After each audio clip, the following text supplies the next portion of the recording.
अग्नि प्रज्वलित हो रही हो और उसको देख करके विभीषण आदि के भी हृदय कांप गए। सोचते हैं, कहते हैं रामचंद्र जी से कि ऐसा कठोर दंड मत दो आप सीता के लिए, अबला के लिए इतना कठोर दंड आप दे रहे हो, आप थोड़ा तो सोचो। तो राम कहते हैं जब उस समय जब तुम लोगों ने जब लोकापवाद किया था, जब सीता को कलंकित किया था, उस समय नहीं सोचा था?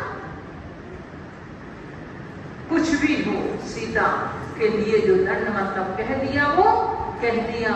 और सीता भी नहीं उस अग्नि में प्रभु का गुणों के प्रति अनुराग रखते हुए और अपने शील के ऊपर विश्वास रखते हुए, एक और प्रभु के प्रति विश्वास था उसके मन में, दूसरी ओर अपने शील के प्रति भी विश्वास था।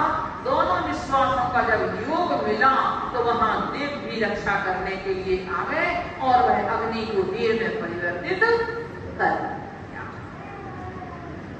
दो वस्तुएं जहां मिल जाती हैं, दो लोग जहां मिल जाते हैं, वो लोग बहुत कुछ अपने जीवन में कर सकते हैं।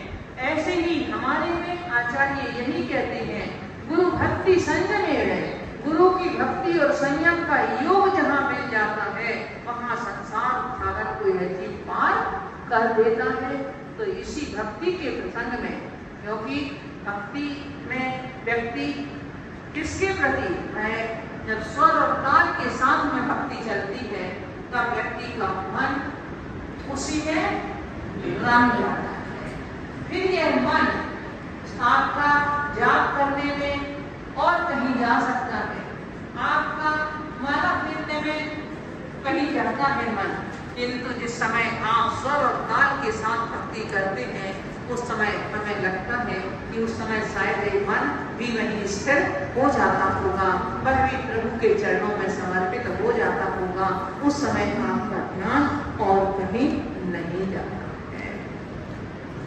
ऐसी होती है जिन्हें प्रभु के चरणों की भक्ति।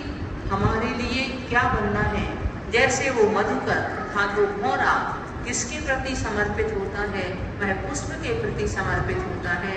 इसी तरह से हमारे लिए जिन्हें प्रभु के चरण उस मधु पुष्प के सदृश है, हमें भी उनके प्रति चरणों का भ्रमर बन करके भक्ति करना है। और जब उनके चरणों के भ्रमर बन करके हम भक्ति करेंगे तो निश्चित है कि हमारे लिए भी अपने आप में बहुत कुछ उपलब्धि होगी।